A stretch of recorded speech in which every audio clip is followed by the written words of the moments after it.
روزہ کیوں فرض کیا گیا؟ اکثر لوگوں کا یہ سوال ہوتا ہے، تو آپ لوگوں کو میں آج بتاتا ہوں کہ روزہ کیوں فرض کیا گیا، اس کی اصل وجہ کیا ہے۔ اسلام میں اکثر اعمال کسی نہ کسی روح پرور واقعے کی یاد تازہ کرنے کے لیے مقرر کیے گئے ہیں۔ مثلا صفا و مروہ کے درمیان حاجیوں کی سعی حضرت حاجرہ رضی اللہ تعالی عنہا کی یادگار ہے۔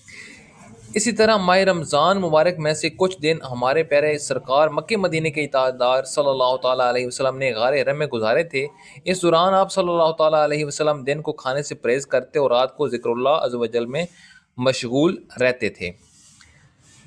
تو اللہ عز و جل نے ان دنوں کی یاد تازہ کرنے کے لیے روزے فرض کیے تاکہ اس کے محبوب صلی اللہ تعالیٰ علیہ وسلم کی سنت قائم رہے۔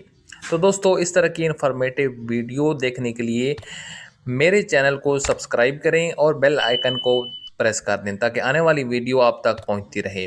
جزاک اللہ خیر، اپنا خیال رکھیے گا۔